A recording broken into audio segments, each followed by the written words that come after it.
My daughter Ella spent 3 days preparing a full-course dinner for my mother's birthday, 23 guests, a seasonal menu she built from scratch, a cake she practiced twice just to perfect the rosettes. That morning, she was up before dawn, curling her hair and triple-checking the vegan options.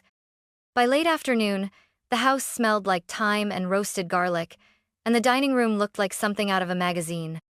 10 minutes before guests were supposed to arrive, I got the text. Change of plans. We're doing dinner at the Laurel, adults only. No punctuation. No apology. Ella didn't scream. She didn't cry, not then. She just stood by her cake, hands still dusted with sugar, and blinked too many times. That's when I realized. They weren't going to break her the way they broke me.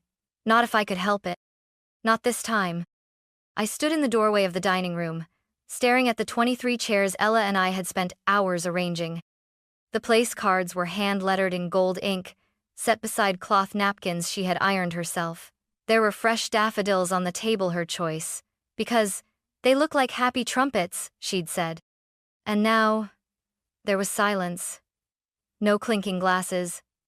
No footsteps on the porch. Just the faint hum of the oven and the hollow throb in my chest. Ella was in the kitchen, reheating the pear tarts for the third time, still hopeful. She didn't know yet. She was humming some jazz tune under her breath, the way she always did when she was in her zone. Her apron had a small smudge of chocolate ganache on the front, and her cheeks were pink with adrenaline and oven heat. I walked back into the kitchen, phone still in my hand. I didn't know how to tell her. I just knew I couldn't lie. "Mom, do you think Grandma will like the lemon glaze?" she asked, holding up a tray of candied citrus like it was gold leaf. "I tweaked it this morning, it's more floral." I nodded, trying to smile. "It's perfect, sweetheart."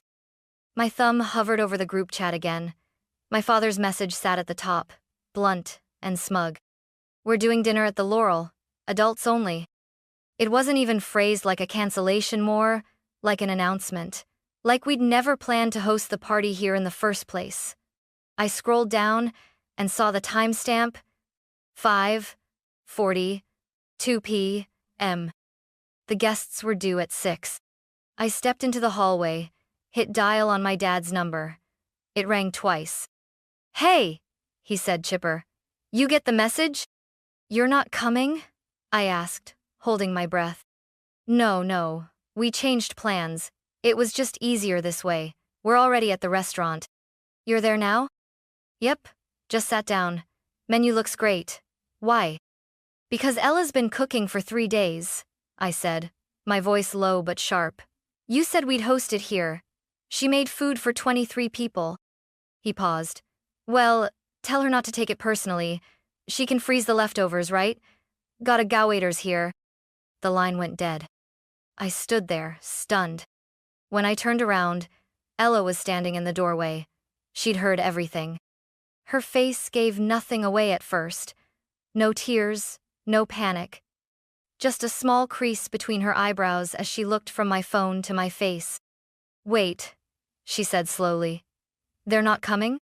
I didn't answer right away. I didn't need to. She stepped forward, took the phone from my hand like it was evidence in a courtroom, and opened the thread. There it was, the message, the photo.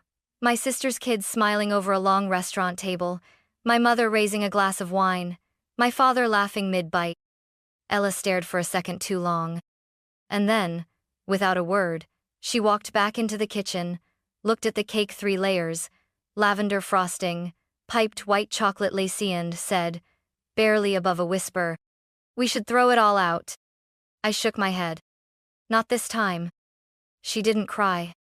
She just stood in front of the cake she'd poured her whole heart into, fingers twitching at her sides like she wasn't sure whether to throw it, hug it, or collapse next to it. I watched her breathe too shallow, too fast. Her shoulders moved, but her face stayed still. That kind of quiet? It breaks you more than sobbing ever could. I took a step forward. "Ella." "I'm fine," she said too quickly. "It's just food, right?" No, it wasn't. It was 3 days of preparation. It was the hand-whipped ganache, the individual dietary adjustments she researched until midnight. It was the sugar-free pear tart she made just for Grandma's diabetic neighbor, even though that neighbor hadn't RSVP'd. It was all the, "Do you think they'll like it?" questions she asked me every night. I called my mother next. It rang once. "Hello," she answered, bright as ever. "Did you really just not come?" I asked. There was a sigh. "Claire, don't start. We planned this for weeks. Ella. We just thought it would be more convenient," she cut in. "And honestly, we didn't want to risk anyone getting sick. I mean, she's 17. She's not 5, I snapped. She's trained. She sanitized everything. She even wore gloves while plating." "Well, it's sweet," she replied. "But it's not real cooking. Not like at a restaurant." I hung up before I screamed. Then I called my sister. Not because I expected better, but because I hoped, maybe, just maybe, she'd been left out of the decision. She hadn't. "Claire," she said with a mock, gentle tone, "don't guilt everyone over this. Ella's being dramatic. She's 17. She needs to learn not everything's about her. She made food, sure. But we didn't want to be her test subjects." Test subjects. The words landed like glass in my mouth. I hung up on her too. In the kitchen, Ella was still trying to hold it together. She was adjusting the lighting on the dimmer switch like any of it still mattered. "Do you think it's too warm in here?" she asked, her voice too light. I didn't want it to feel like fake fancy, but also not like cafeteria. She turned to me. I guess my face gave me away. Her eyes followed my hand. She took my phone before I could stop her. She read the thread. Saw the picture. My sister's kids, both teenagers, not exactly toddlers, already halfway through their steaks. My mother's hair blown out for the occasion. My dad smiling with a full glass of Cabernet. Her expression didn't crack at first. Then her shoulders did. And finally her face. Not with a scream. Not with a breakdown. Her whole expression just folded in on itself, like someone had quietly deflated her from the inside. She set the phone down gently, like it might shatter if it hit too hard. Then she looked at the cake. The cake she made from scratch. The one with candied violets, she sugared by hand. The one she practiced on 4 different dummies before getting the piping just right. "I thought," she started, then stopped. "I thought they'd at least try it." I walked toward her, arms open. But she stepped back. And in that moment, watching my daughter shrink in her own kitchen, in her own dream, I felt something rise in me I hadn't felt in years. Resolve. They weren't just rejecting her food. They were rejecting her. And they weren't going to get away with it. Not again. The kitchen smelled like lemon zest, brown butter, and something floral, maybe the lavender syrup Ella had steeped overnight. It should have smelled like celebration. Instead, it felt like a memorial for something unspoken. She'd gone quiet, wiping the counter for the 3rd time, even though it was spotless. I wanted to say something comforting. I wanted to fix it, but I couldn't lean on to her, not anymore. So I just stood there and watched her fold the same dish towel over and over, her hands moving with practiced purpose, her mind clearly elsewhere. And in that stillness, I was 12 again. My sister Allison twirling in the living room in her recital dress, gold sequins and white ballet flats. My mother clapped like she was watching Swan Lake at Lincoln Center. I sat on the couch beside a disassembled transistor radio, grease on my fingers. When I tried to show my parents how I'd rebuilt it to work better than before, my dad said, "That's nice, Claire, but don't get your hands dirty before dinner." Allison got trophies. I got warnings. When she asked for dance classes, they paid in advance for the whole year. When I asked for a leatherworking course, they said, "We don't have the money." I built a business out of it years later, a modest home goods store in downtown Asheville. My husband carves wood, I do the design and finishing. It's honest work, meaningful. We make enough to live comfortably. My parents still call it, "your little craft thing." Allison, meanwhile, has 2 degrees and no job. She floats from city to city like a feather with no wind. When her apartment flooded last spring, guess who covered the repairs? Me. They never thanked me. Just said, We knew you'd come through. My family treats my stability like a communal emergency fund. They treat my daughter like a sideshow. But Ella, she's different. She's what I might have been if someone had told me my hands weren't just good for holding napkins. She reads restaurant reviews like scripture, studies plating techniques with the intensity of a surgeon. She once cried because her hollandaise sauce lacked emotional structure. I still don't know what that means, but I love her for it.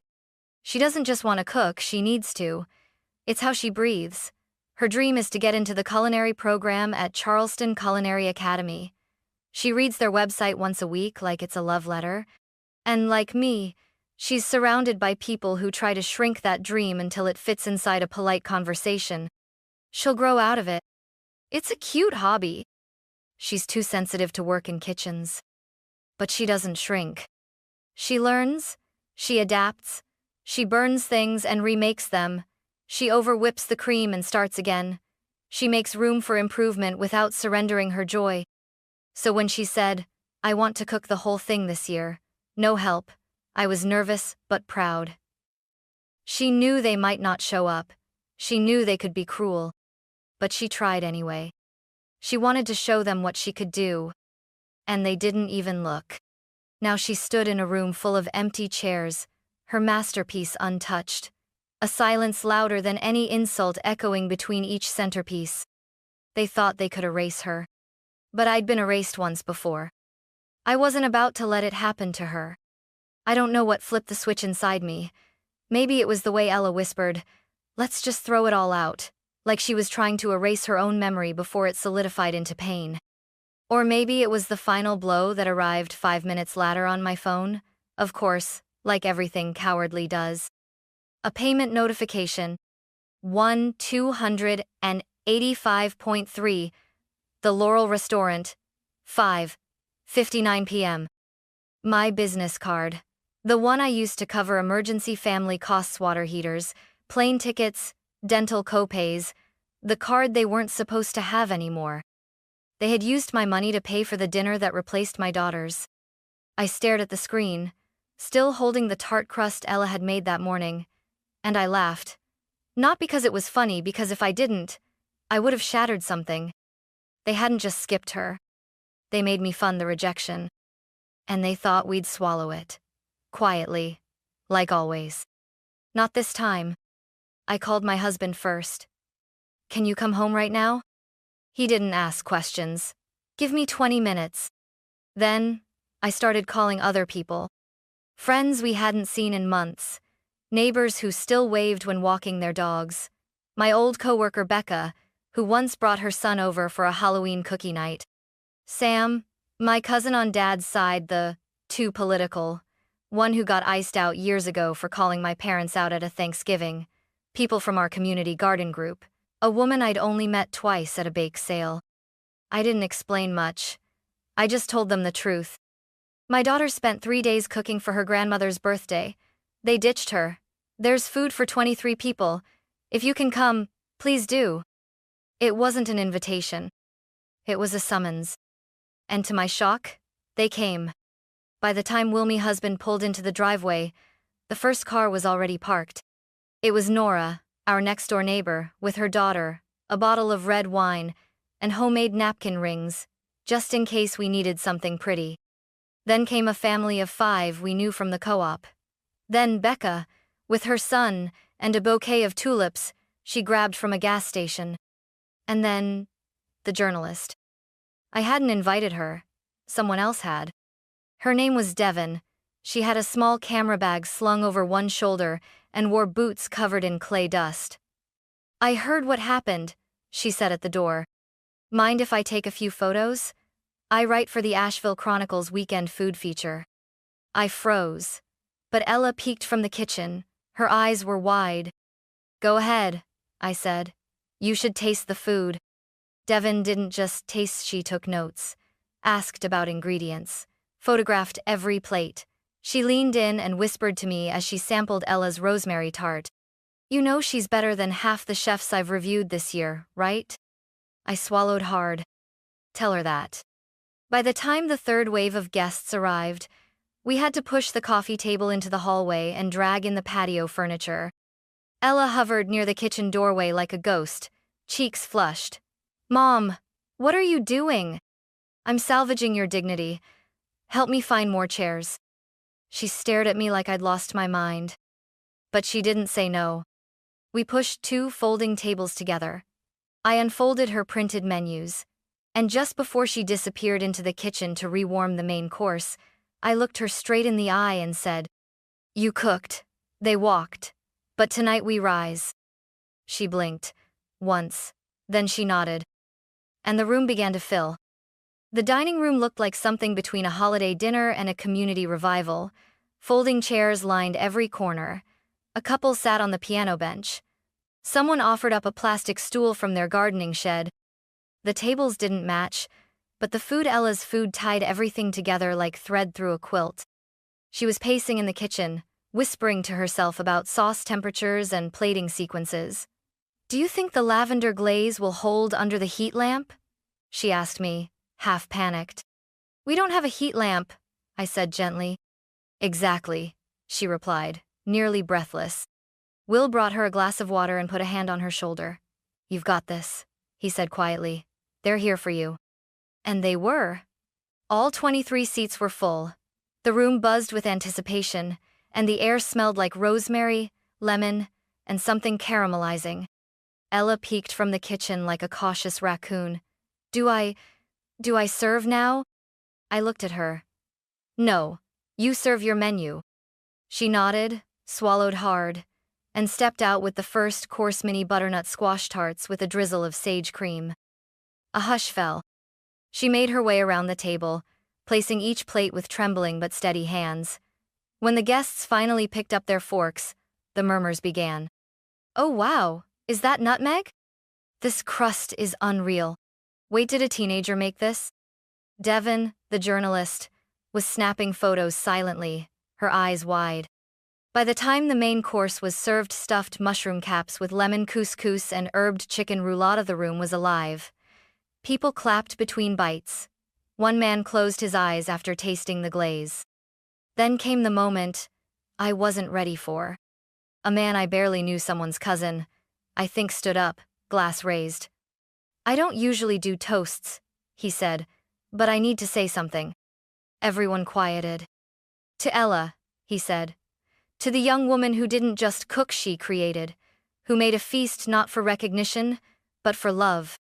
And who, when left behind, fed a room full of strangers with more grace and heart than most people twice her age." He raised his glass. "To the chef of the night and, if we're lucky, of the future." There was a beat of silence. Then the entire room rose. Chairs scraped the floor. Napkins hit laps. Every single person stood and clapped. Ella stood frozen, her serving spoon still in her hand. She looked at me. I nodded. Tears welled up in her eyes, but this time, they didn't fall from heartbreak. They shimmered from something else. Pride. Someone brought out a store-bought cake, a last-minute backup, clearly, but the crowd insisted Ella cut her own. The cake was a masterpiece. 3 tiers, piped with white chocolate rosettes, the top layer dusted in edible lavender. She sliced it carefully, and as she handed out the pieces, people asked for seconds. A little girl from next door tugged her sleeve. "Can you cater my birthday?" Ella laughed, a real, unguarded sound. For the first time that night, she looked like herself again. Not broken. Not small. But radiant. When the last guest left, she collapsed onto the couch, apron stained, hair loose, eyes shining. She didn't say much, just leaned her head on my shoulder and whispered, "I think I finally cooked for the right people." And I whispered back, "You always did. They just weren't ready to taste it." It was just past 2 a.m. The house had finally quieted. Half the cake was in the fridge, and the last wine glasses were soaking in the sink. I was humming some low, tuneless melody, letting myself feel a tiny sliver of peace. Ella had fallen asleep on the couch, apron still tied around her waist, hands curled like she was still holding a piping bag. Then came the knock. No, not a knock. A bang. 3 sharp, angry fists against the front door. I froze. That kind of silence, the one just before confrontation, it has a weight. Like the air pauses to brace itself. I wiped my hands on a towel and peeked through the window. There they were. My parents. Standing on the porch in matching windbreakers, stiff and fuming like background actors in a courtroom drama. And slightly behind them, arms folded in her signature practiced pose, was my sister Allison. I opened the door, but I didn't smile. And I didn't invite them in. "You need to fix this," my father barked, skipping hello altogether. My mother stepped forward. "Do you have any idea what you've done to our reputation?" Allison didn't speak yet. She was saving her voice for maximum theatrical impact. I blinked slowly. "What I've done?" They didn't wait. They shoved past me into my hallway, into my home as if they still had some authority here. "You told the media we abandoned her," my mom snapped. "How dare you let that article get published?" "I didn't tell them anything," I said, crossing my arms. "A journalist came. She tasted Ella's food. She asked what happened. And she wrote the truth."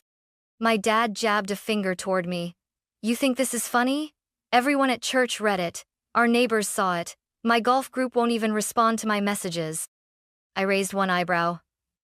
Devastating. That's when Allison stepped forward, voice trembling with polished calm. "You need to issue a correction," she said. "Tell them it was exaggerated, that it was taken out of context." "Taken out of context?" I repeated. "Did someone hack your thumbs and send that group text from the Laurel? Did I imagine the 1,285 charge on my card? Did Ella hallucinate the photos of you all laughing over filet mignon while she stood here with a handmade 3-layer cake?" My mother's voice cracked. She made us look like monsters. I didn't raise my voice. I didn't need to. "No," I said quietly.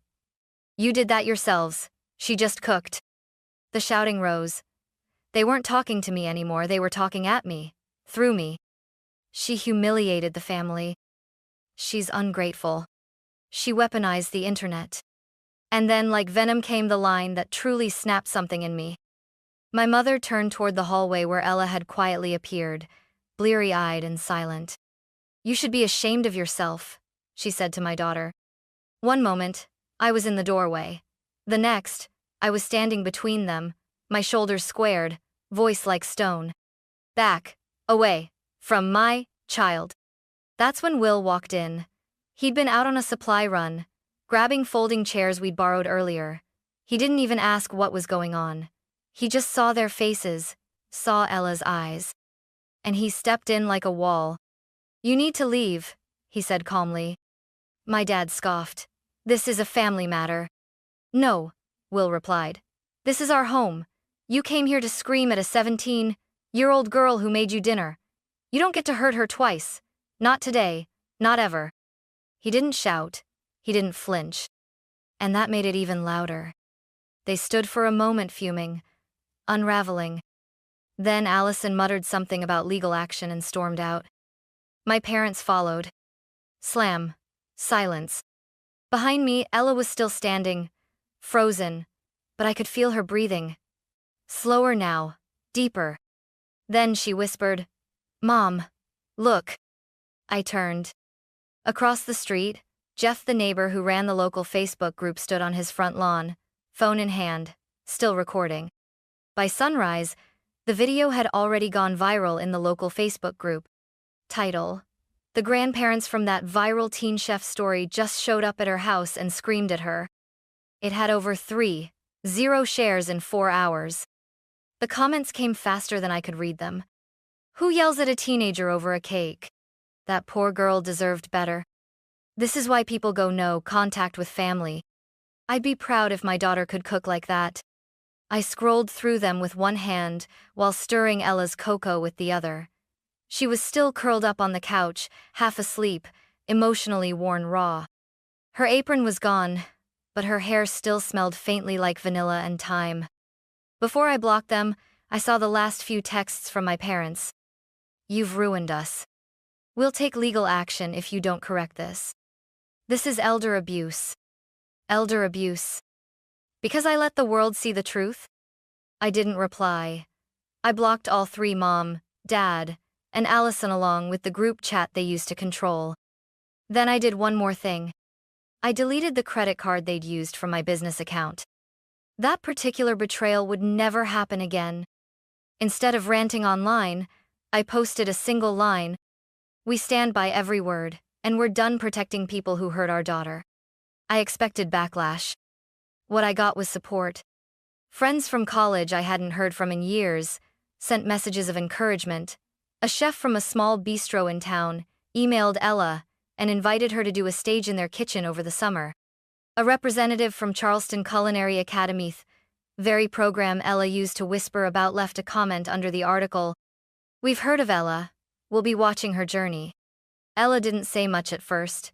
She just blinked at the screen, rereading the comment over and over like it might vanish if she stopped. Then she whispered, "They saw me." And that broke me. Not in the way I'd broken before: quiet, polite, invisible, but in the way you break when something too good to be real actually is. When all the pain, the rejection, the buried hurt, it suddenly becomes the soil for something better. We didn't celebrate. Not yet. But we finally exhaled. Fast forward 1 year. Ella got in. Not just to any program, but to the one she thought was impossible. Charleston Culinary Academy, full ride. First-year student, but already taking private orders, dinners, wedding tastings, seasonal boxes. Her food blog is thriving. Recipes, photos, videos. She has real followers now, people who see her. People who taste what she feels. She never reached out to my parents again. Neither did I. Word spread that they moved 2 towns over for a quieter life, they told someone. Truth was, too many people had stopped inviting them to things. Too many sudden schedule changes from old friends. Too many new people who'd already read the article. They thought silence was power. They thought guilt was currency. But Ella took the quiet they gave her and filled it with flavor, with motion, with vision, with self-worth. They never said sorry. I never got that 285 back. But we got something else. Clarity. And peace. We didn't throw a birthday party the next year. There were no invitations, no RSVP lists, no 3-tier cake piped with candied violets. Ella didn't ask if anyone would show up. She didn't plan the seating chart or print menus in cream cardstock. Instead, we spent the evening in our backyard, just the 3 of us, around a small fire pit. She grilled lamb skewers with rosemary and garlic, roasted lemon potatoes, and made a tart with figs she'd picked that morning from a neighbor's tree.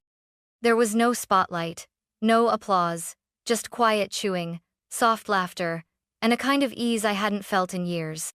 At one point, she looked up from her plate, smirked, and said, "No guest count to worry about." I laughed. "No linen napkins either."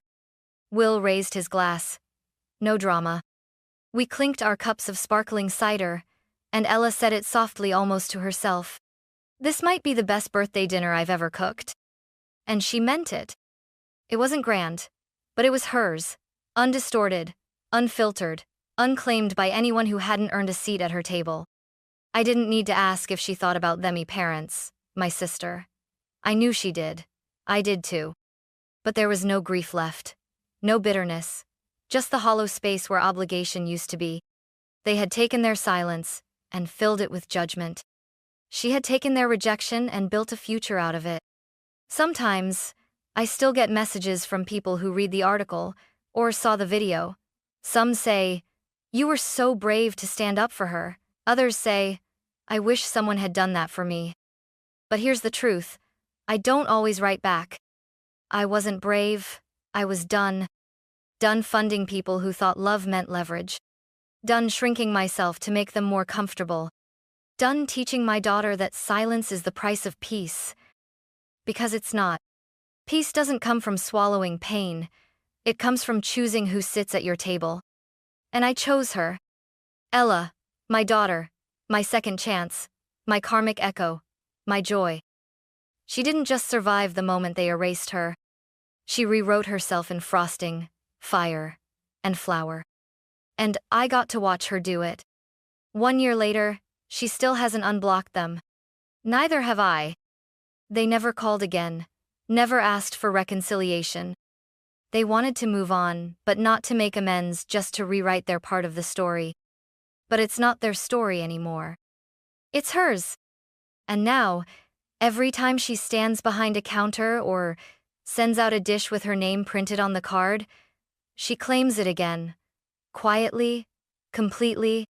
So, no, we didn't celebrate a birthday that year. But we did mark something far more sacred.